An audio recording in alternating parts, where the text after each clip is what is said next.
Coba jujur, lo pernah dengar atau lihat temen lo nyobain balon yang isinya bukan udara, tapi gas buat bikin whipped cream? Kedengarannya aneh, tolol, dan terkesan gak berbahaya. Soalnya toh gas ini dipakai di kafe-kafe. Balon ini cepet banget bikin penggunanya ketawa ngakak, ngefly sebentar, tapi ironisnya juga cepet banget bikin seseorang masuk IGD, lumpuh, bahkan yang paling parah, bikin mati. Fenomena ini namanya whippet atau balloons, dan ini bukan isu receh. Ini adalah investigasi kenapa gas yang seharusnya cuma buat topping es kopi atau kue tart ini bisa jadi senjata pembunuh diam-diam. Dan spoiler alert, korban itu bukan mati karena diracun, tapi karena otaknya secara harfiah kehabisan napas. Di Faktanya Fakta, kita akan deep dive membongkar mekanisme tubuh yang sebenarnya di balik gas tawa mematikan ini. Mari kita mulai dari akar masalahnya. Apa sih gas yang ada di dalam balon kecil itu? Gas itu namanya nitrous oxide atau disingkat N2O. Kalau di industri makanan, dia punya kode E942. Fungsinya sebagai propelan atau pendorong.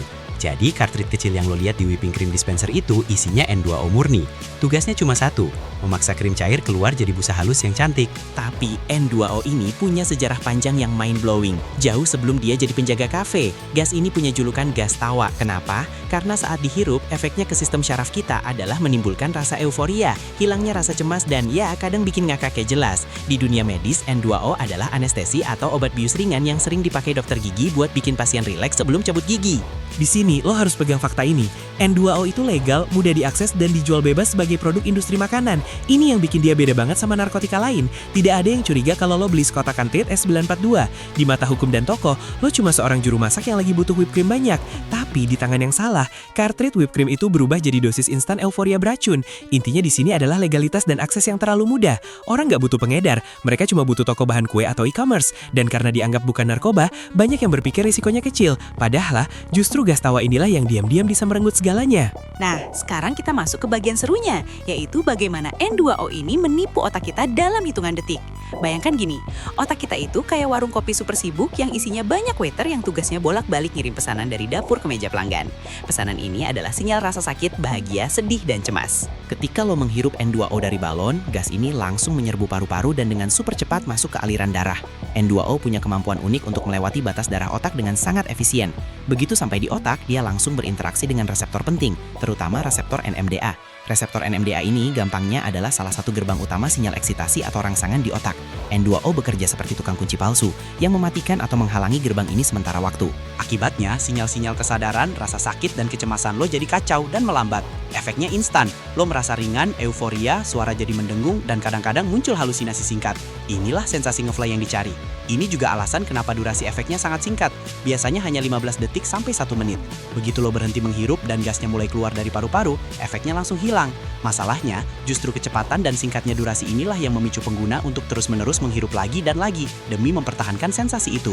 Dan di titik inilah, mekanisme kesenangan singkat ini berubah jadi mekanisme pembunuhan massal. Ini adalah poin inti dan fakta paling penting yang harus lo pahami. Kematian akibat balon N2 bukan karena zat kimianya meracuni lo, tapi karena lo mendorong oksigen keluar dari paru-paru. Coba kita ilustrasikan.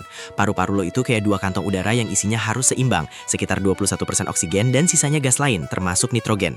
Otak kita butuh oksigen konstan. Kalau pasokan oksigen telat 4 menit aja, sel otak akan mulai mati. Ketika seseorang menghirup N2O murni dari balon, mereka memasukkan 100% N2O ke dalam kantong udara yang seharusnya diisi oksigen. Secara fisik, N2O ini memenuhi semua ruang di paru-paru lo, secara brutal menggantikan oksigen yang harusnya dihirup. Ini namanya asfiksia, atau sederhananya mati lemas. Disinilah letak jebakan mematikannya. Karena N2O itu punya efek anestesi ringan, otak lo tertipu. Lo nggak langsung merasakan panik kehabisan napas seperti saat lo ditahan di bawah air. Justru sebaliknya, lo merasa euforia dan pusing ringan, padahal otak lo lagi berteriak minta O2 dan mulai sekarat. Korban biasanya ambruk atau pingsan bukan karena gasnya, tapi karena otak mereka sudah mencapai titik kritis kekurangan oksigen. Kalau pengguna terus menghirup tanpa jeda oksigen, suplai darah ke otak akan anjlok drastis. Kerusakan sel otak permanen terjadi dalam waktu singkat.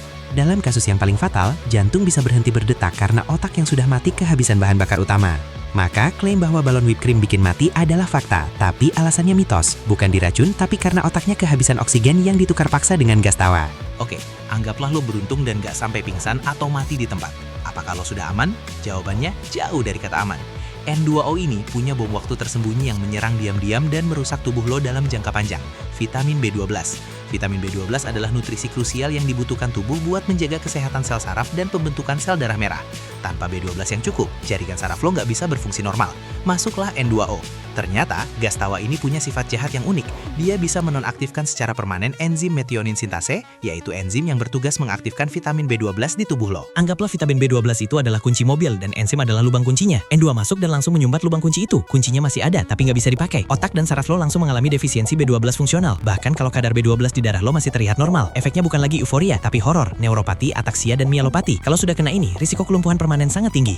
Jadi guys, balon whipped cream bikin mati? Jawabannya fakta, tapi bukan karena dia diracun. Balon itu adalah pertukaran paling buruk yang pernah ada. Lo menukar beberapa detik tawa dan sensasi pusing dengan resiko mati lemas, lumpuh permanen, dan kerusakan otak yang nggak bisa dipulangin lagi. Akses mudah dan label bukan narkoba telah menciptakan ilusi aman yang mematikan. Sekarang lo tahu mekanismenya, dari sensasi tawa yang menipu sampai mekanisme asfiksia yang membunuh. Jangan pernah main-main dengan apa yang lo hirup. Bagikan video ini ke teman-teman lo, terutama yang masih menganggap balon ini cuma iseng-iseng berhadiah. Kasih tahu mereka, hadiahnya adalah pertukaran oksigen otak dengan gas tawa. Tulis pendapat lo di kolom komentar di bawah. Pernah dengar cerita kayak gini di sekitar lo? Apa yang paling mind-blowing dari faktanya fakta? Jangan lupa like dan subscribe faktanya fakta, karena kita akan terus membongkar mitos jadi fakta ilmiah yang mind-blowing lainnya. Sampai jumpa di investigasi selanjutnya.